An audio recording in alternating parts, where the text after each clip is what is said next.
Olá, sejam todos bem-vindos. Vamos ver aqui os crimes contra o Estado Democrático de Direito.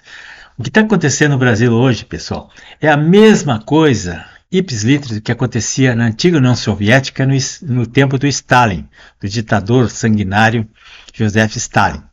Então ele criou, quando ele assumiu, depois que morreu o Lenin em 1924, ele assumiu o poder e foi aparelhando o Estado e criando leis para se tornar um ditador absoluto. Então o que aconteceu? Aconteceu que ele criou, por exemplo, o artigo 58 do Código Penal Soviético, com 14 incisos, que ali era uma lei de segurança nacional, vamos dizer, da época, que servia para punir todas as pessoas, dissidentes políticos, opositores, todos aqueles que não concordavam, que eram antirrevolucionários. E nesse livro aqui, ó, O Arquipélago, de Alexandre Solzhenitsyn, vou deixar na descrição para vocês, ele é encontrado ainda para baixar de graça na Biblioteca do Exército, ou vocês podem comprar esse livro, é um livro muito grosso, que esse autor, ele conta tudo como é que aconteceu, viveu a Revolução Soviética, foi preso, condenado, viveu nos gulags, depois quando ele conseguiu fugir, quando o Stalin morreu em 53, ele foi... Aconteceu uma espécie de anistia lá e liberaram muitas pessoas dos gulags, e ele conseguiu fugir para os Estados Unidos. Aí ele contou toda a história em vários livros, ele é escritor, intelectual, então ele conta nesse livro maravilhoso, né, o que era esses gulags, que eram os campos de concentração onde morriam milhões de pessoas, todos presos políticos, dissidentes. Então vou fazer uma leitura rápida aqui do artigo 58 e seus 14 incisos, que era a lei maior, né, que era o arbítrio total do Estado autoritário, que o Estado autoritário não admite crime pior do que a denunciar as arbitrariedades dos tiranos. Então, quem denuncia as coisas erradas do Estado é um criminoso imperdoável, como acontece no Brasil. Quem denunciar, por exemplo, alguma coisa relativa a um desmando ou uma eleição, está condenado. Só não mandaram fuzilar ainda porque o exército está sem munição, mas logo, logo eles vão resolver esse problema. Então, o artigo 58 do Código Penal Soviético, da República Socialista Federativa da União Soviética, entrou em vigor em 1927, né? E para processar os suspeitos de atividades antirrevolucionárias. Aquelas pessoas que eram dissidentes, inimigos da revolução, que eles consideravam traidores, oposição, ou aqueles não comunistas, aquele pessoal era todo mundo inimigo dos proletários, inimigo dos revolucionários. Então o artigo 58, ele foi atualizado várias vezes, né? Mas a lista está aqui dos 14 incisos, né? E esse artigo, ele introduzia uma noção formal dos inimigos da pátria, inimigos dos trabalhadores. Tem esses 14 incisos aqui que eu vou ler para vocês, né? E começa com a definição da atividade revolucionária, né? Que era toda e qualquer ação que visasse criticar ou derrubar o poder ou enfraquecer o poder dos soviéticos lá na União. O artigo, então, 58, inciso 1º, inciso A, dizia assim: traição à pátria, pena de morte ou 10 anos de prisão, ambos com confisco de bens. Antes de matar a pessoa era presa, né, a família presa, e confiscavam os bens e depois eliminavam o cara. Essa era a pena. E não tinha muito sambarilov, não, era direto assim. 30 segundos estava resolvida a sentença, era só assinar ali e já levar para o fuzilamento. Então, o 58B, o inciso 2, né, se referia aos militares. Os militares eram mais castigados, porque tinham o confisco de bens e a punição dos familiares. Pais, filhos, irmãos, avós, esposa, todo mundo era punido junto. Havia o confisco de bens e os familiares iam tudo para os gulags, os campos de trabalho forçado, onde todos acabavam morrendo lá. Então, simplesmente por saberem alguma coisa, ou omitirem, ou não denunciarem, eles eram condenados. Era parente do preso, já estava, como acontece no Brasil. O cara é filho do Oswaldo Eustáquio, prende. O cara é esposa, prende. O cara é irmão, prende, investiga, toma o celular. É assim que os tiranos fazem. O 58C, não denunciar o militar por traição, dava 10 anos de prisão e mais outras represálias ali. Sabia que o cara tinha feito alguma coisa de errada, não denunciava, ia preso. O 58.2, né, que eu falei há pouco, se referia à insurreição armada, né, a traição lá, o objetivo de tomar o poder, ou coisa parecida. Então estava, primeira coisa, o confisco dos bens da pessoa e depois o fuzilamento, a pena de morte. E era considerado inimigo dos trabalhadores da União Soviética. O 58.3 era a pessoa fazer um contato com um estrangeiro, né? Ou se relacionar com o Estado estrangeiro. Como acontece aqui, o jornalista foge, pede exílio em algum lugar, como foi o caso do Eduardo Bolsonaro, do Alan dos Santos, da Ludmilla. Então essas pessoas, né, eram sujeitos ao artigo 58.2, que dava confisco de bens e fuzilamento, né? Lá era assim. O 58.4, qualquer tipo de ajuda internacional que a pessoa recebesse. Não existia Pix na época, mas alguém recebia uma ajuda financeira, um dinheiro, alguma coisa de fora, ele caía nas graças do artigo 58.2, que era confisco e pena de morte. O 58.5, provocar qualquer governo ou entidade estrangeira, né, a declarar guerra ou a intervir militarmente ou bloquear recursos, confiscar alguma propriedade dos soviéticos. Então, caía também no 58.2, que era confisco e fuzilamento. 58.6, espionagem. Era uma punição semelhante ao 52B lá, que era o pior, né? Confisco de bem, fuzilamento. Quem tentasse espionar o regime, qualquer ABIN paralelo lá que houvesse, qualquer um espionasse os líderes soviéticos, era imediatamente punido. 58.7, inciso 7, enfraquecimento industrial ou crise nos transportes. Por exemplo, o cara tinha uma empresa de ônibus, aí ele quebrava o ônibus, não podia transportar, ele era punido porque ele estava sabotando o Estado, né?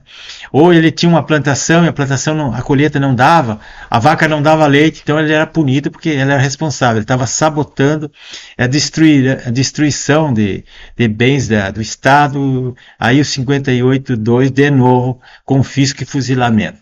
58.8, atos terroristas, qualquer atentado contra líderes soviéticos ou ao poder soviético já acabava prisão, e o 58.2, que era confisco e fuzilamento. 58.9, inciso 9, danos aos transportes, comunicações, abastecimento de água, armazéns ou outros edifícios de propriedade estatal. Qualquer coisa que não funcionasse direito num armazém estatal ou num edifício, ou numa estrada de ferro, isso era o 58.2. Estava sabotando o Estado soviético. O 58, inciso 10, propaganda ou agitação antissoviética ou antirrevolucionária. Então começava com 6 meses de prisão, dependendo das condições, e aí acabava lá no 58.2, confisco e fuzilamento. O cara fazia uma propaganda no rádio, falava mal numa revista, num jornal, ou fazia um panfleto lá, um cartaz. Naquela época não existiam redes sociais, se existisse era fake news e crime de ódio. Mas a pessoa já era imediatamente para os 58.2. 58.11, inciso 11, qualquer tipo de organização ou apoio relacionado à preparação ou planejamento de crimes ou associação para crime, alguma coisa assim, qualquer coisa caía nos artigos correspondentes lá para trás. 58.12, não denunciar atividade antirrevolucionária. Às vezes a pessoa poderia saber de alguma coisa, ter conhecimento e omitir, então ele caía lá naquele artigo de novo, 58.12. 58.13, a luta ativa contra o movimento revolucionário, caçarista lá, e os membros dos governos revolucionários. Uma guerra civil, por exemplo, aderir a qualquer movimento. 58.2, confisco de bens e fuzilamento. 58.14, acrescida depois de 1927, que era sabotagem revolucionária, né? a execução consciente ou execução deliberada de algum dever, né, que teria com o Estado, qualquer coisa que não funcionasse direito no aparelho estatal, né? O carteiro não entregou uma carta, uma coisa assim, já era privado da liberdade, com agravantes de medida social. Ele ia para o Gulag, né? Então, cabia também execução por fuzilamento ou confisco da propriedade. Qualquer crime que cometessem, a primeira coisa é tomar os bens do cara, confiscar tudo, prender o cara e depois dar o destino, né? Então, essas sentenças, as maiores, sempre era acima de 25 anos. Condenado a 25 anos, a pessoa nunca chegava a cumprir, porque no decorrer do cumprimento da pena, eles iam aumentando, sem julgamento, sem consulta. Não, agora tu não é mais 25, agora é 30, agora não é mais 30, é 40, e iam subindo, e a pessoa não tinha para quem reclamar. E era um preso político, né? Eles não misturavam com os presos comuns aquelas punições. Embora eles trabalhassem no mesmo Gulag, o preso comum ele tinha certas vantagens, o preso político não podia reclamar nada. Então a seção 10 do artigo 58 tornou-se uma propaganda, né, de agitação contra a União Soviética, qualquer coisa dessa aí. Então cabia tudo ali, que nem o nosso artigo 359 letra I do nosso Código Penal. Ele é uma carta branca para o tirano fazer o que ele quiser. Ele não tem limite, ele pode prender, fazer, confiscar, mandar buscar em outro país, ele faz tudo porque ele não tem ninguém acima dele. Ele tem o poder absoluto. Por isso que eles fazem o que eles querem, né? Todos os crimes que eles são caracterizados ali como contra o Estado Democrático de Direito, não tem a quem recorrer, eles fazem o que eles querem e eles podem encarcerar qualquer pessoa por mera suspeita. Não precisa ter nada concreto. Basta suspeitar. Eu acho que esse cara fez isso. Prende. Então o artigo 58 também se aplicava aos cidadãos soviéticos fora do país, fora da União Soviética. Que nem o nosso artigo 359I, estão perseguindo pessoas na Espanha, na Itália, nos Estados Unidos, em qualquer lugar. Já mandaram buscar gente no Paraguai, na Argentina. Não interessa. Ele transgrediu o 359 ali, os crimes contra o Estado Democrático, então ele manda buscar o cara lá, como fazia o 58 do Código Soviético. Parece que foi copiado exatamente, só mudaram o nome e os números, tá? Então essa é a categoria. Bom, a evolução, depois da morte de Stalin em 53, eles alteraram esse código, sofreu algumas, mas não modificou muito, mas foi abrandado. Então o artigo 58, segundo o Alexandre Solzhenitsyn, esse que vocês estão vendo aí, ele reviu, transformou a Rússia, né, numa grande e poderosa, altamente ramificada, abundante, multiforme, muito abrangente. Esse artigo 58 era um monstro poderoso, podia tudo, né? Em termos exatos, assim, ele era estendido para qualquer situação da vida, do pensamento, tudo que a pessoa fizesse, mesmo que fosse, ele sonhou, pensou, já está enquadrado no 58. Ele é um monstro muito abrangente, né? Não tinha nada que não fosse abordado, que pudesse escapar desse artigo 58. Então, o Solzhenitsyn descreve tudo isso que ele passou, né, por causa dessa lei. Então, faz me lembrar que a lei 14.532, que criou a lei anti-piada, que se diz, né, ela é uma lei de 2023. Né? Só que o Léo Lins, aquele humorista, foi condenado a mais de 8 anos de prisão por ter infringido essa lei, né? Lá num vídeo que ele gravou, numa peça de teatro que ele apresentou. Então, aí foi seriamente comprometido e ferido o princípio constitucional da irretroatividade da lei penal, que não atinge fatos ainda que não... A lei nova, ela não retroage, exceto para beneficiar o réu. E, no caso, saiu uma lei nova e ela retroagiu para punir um fato que aconteceu lá atrás. Isso aí, Aí tem os metidos, aqueles doutores com teses mirabolantes, porque o direito é uma tese. A gente sempre faz uma tese. Eles fazem uma tese. Não, acontece que isso aí foi um crime continuado, ele continua, ele gravou um vídeo e o vídeo continua gravado. Pô, mas se for assim, então, as piadas lá dos Trapalhões da década de 80 estão valendo agora, tem que punir a Globo, tem que punir que repetem frequentemente aquelas piadas lá que o Mussum e o Zacarias faziam lá na década de 80, 40 anos atrás. Ou então, como fez um ministro da Educação da era da Dilma lá, que mandou censurar os livrinhos aquele do Monteiro Lobato lá da década de 30 e 40, porque tinha o Sítio Pica-Pau Amarelo, que era racista, porque tinha a Dona Benta, cozinheira, tinha o tio Barnabé, tinha o Saci Pererê, que eram afrodescendentes. Então, aquilo ali, segundo os petistas gênios, né, aquilo ali está valendo, é racismo, onde é que se viu? Mas aquilo ali era uma história, é uma utopia, era uma ficção, uma brincadeira, ninguém se importava com isso, não está ofendendo ninguém. Agora porque eu sou negro, eu vou negar que eu sou negro, ou não vou querer que me chame de negro. Sou negro, pronto, e daí qual é o problema? Me orgulho muito, e daí?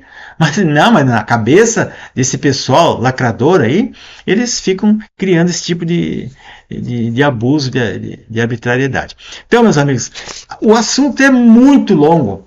Os juristas e doutores aí podem estudar um ano o artigo 58, que vocês não vão chegar nunca ao limite do alcance desse monstro aí, o Leviatã, que foi essa lei lá dos russos, que depois herdaram aqui, e naquela reforma que fizeram em 2021, aí, com a chancela do parlamento e o próprio presidente da República